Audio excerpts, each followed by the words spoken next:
हमारी पृथ्वी पर केवल 14 ऐसी चोटियां हैं जो समुद्र तल से 8000 मीटर से ज्यादा ऊंची हैं और ये सब की सब यहां हैं हिमालय पर।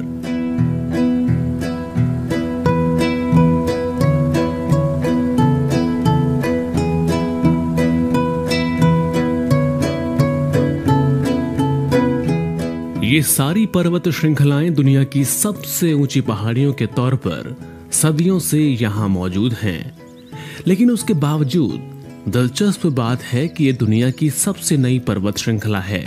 एशिया महाद्वीप पर फैली ये पर्वत श्रृंखला भारतीय उपमहाद्वीप को तिब्बत के तकरीबन अबूझ और वीरान पठार से अलग करती है।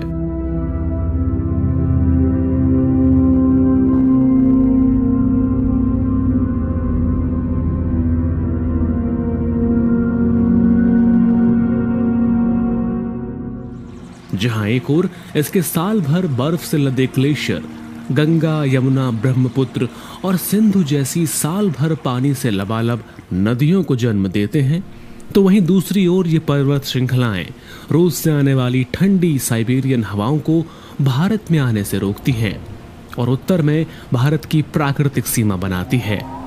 आइए जानते हैं हिमालय की इस खास यात्रा में इसकी पूरी कहानी। संस्कृत शब्द हिमालय दो शब्दों से मिलकर बना है, हिम यानी बर्फ और आलय यानी घर। इसका मतलब होता है बर्फ का घर। कई दूसरे पौराणिक ग्रंथों में हिमालय को हिमराज यानी बर्फ का राजा या पर्वतेश्वर यानी पहाड़ों का स्वामी कहा गया है। हिमालय दक्षिण से उत्तर की ओर 4 बराबर पर्वत श्रृंखलाओं से बना है, जिसमें दक्षिण में शिवालिक, फिर मध्य हिमालय के बाद महान हिमालय श्रृंखला और फिर उत्तर की तरफ तिब्बत के हिमालय को इसमें जोड़ा जाता है।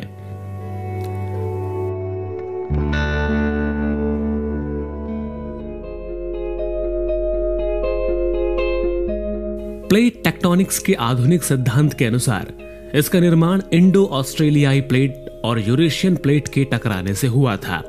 यानी जब ये दोनों प्लेटें टकराईं तो उनके बीच दबाव से ऊपर की ओर जो इलाका उठा उसे आज हम हिमालय के नाम से जानते हैं और इन दोनों प्लेटों के बीच स्थित टैथिस सागर के बीच एक विशाल पर्वत श्रृंखला तैयार हुई। टकराने की यह प्रक्रिया आज तक चल रही है। भारतीय प्लेट अभी भी हर साल कुछ मिलीमीटर आगे बढ़ जाती है और इसकी वजह से हिमालय की ऊंचाई आज भी हर साल 5 मिलीमीटर बढ़ रही है। यही कारण है कि हिमालय दुनिया के सबसे भूकंप संभावित इलाकों में से एक है।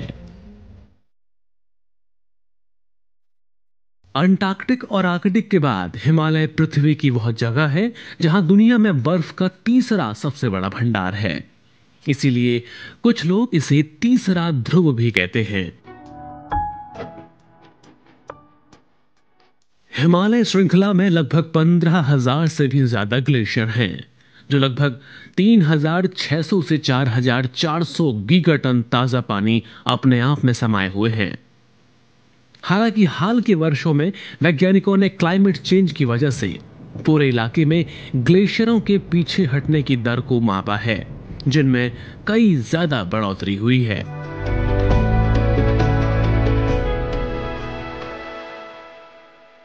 उदाहरण के तौर पर पिछले कुछ दशकों में हिमालय के भूटान वाले इलाके में मलबे से ढके ग्लेशियरों की सतह पर ग्लेशियर झीलें तेजी से बन रही हैं, जो आने वाले समय में दिक्कतें पैदा कर सकती हैं। अध्ययनों ने पिछले 40 से 50 सालों में हिमालय में ग्लेशियल कवरेज में लगभग 13% की कमी को मापा है। 1970 के दशक से ग्लेशियर कराकोरम, पूर्वी पामीर और पश्चिमी कुनलुन के अलावा हर जगह बर्फ पीछे हो रही है। ग्लेशियर के पीछे हटने से ग्लेशियल झीलों की संख्या में बढ़ोतरी हुई है, जिनसे कुछ खतरनाक बाढ़ का खतरा पैदा हो गया है। माना जाता है कि भविष्य में यदि पेरिस समझौते के तहत वैश्विक तापमान में 1.5 डिग्री सेल्सियस की कमी नहीं की जाती है, तो हिमालय के तापमान में कम से कम 0.3 डिग्री सेल्सियस की वृद्धि होगी, जबकि उत्तर पश्चिमी हिमालय और कराकोरम के हॉटस्पॉट में कम से कम 0.7 डिग्री सेल्सियस की वृद्धि होगी।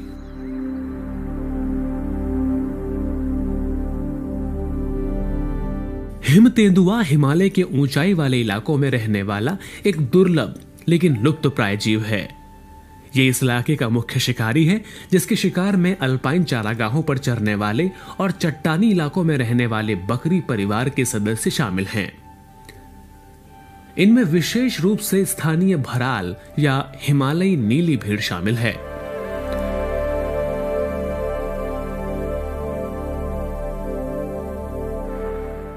बढ़ते तापमान के कारण स्थानीय वन्य जीवों के लिए इन इलाकों में भी कमी आ रही है।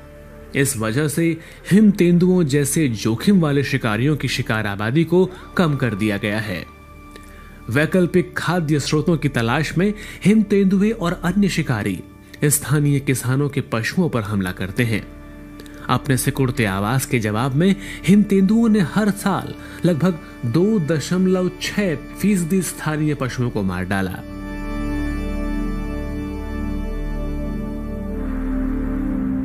जलवायु परिवर्तन के कारण हिमालय की अनूठी वनस्पति और जीव संपदा कई परिवर्तनों से गुजर रही है।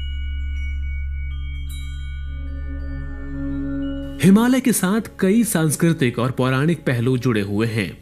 जैन धर्म में हिमालय पर्वत श्रृंखला का अष्टपद पर्वत एक पवित्र स्थान है, जहां पहले जैन तीर्थंकर ऋषभनाथ ने मोक्ष प्राप्त किया। ऐसा माना जाता है कि ऋषभनाथ के निर्वाण प्राप्त करने के बाद उनके पुत्र भरत ने वहां पर कीमती पत्थरों से जड़ी 24 तीर्थंकरों की मूर्तियों के साथ 3 स्तूप और 24 मंदिरों का निर्माण किया और इसका नाम सिंहनिदा रखा गया था।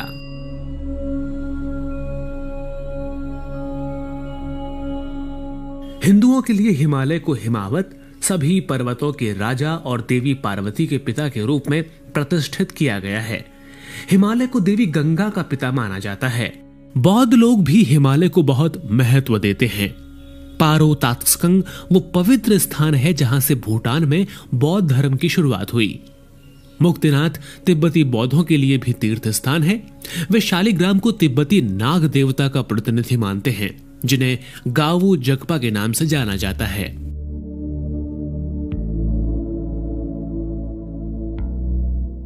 हिमालयी लोगों की विविधता कई अलग अलग तरीकों से दिखाई जाती है।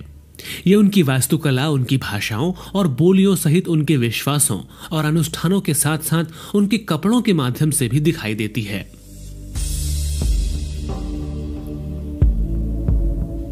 हिमालय सदियों से भारतीय उपमहाद्वीप को न केवल भौतिक संसाधनों की पहुंच करवाता है, बल्कि यह क्षेत्र आध्यात्मिक ज्ञान और शांति का भी एक महत्वपूर्ण स्थान है।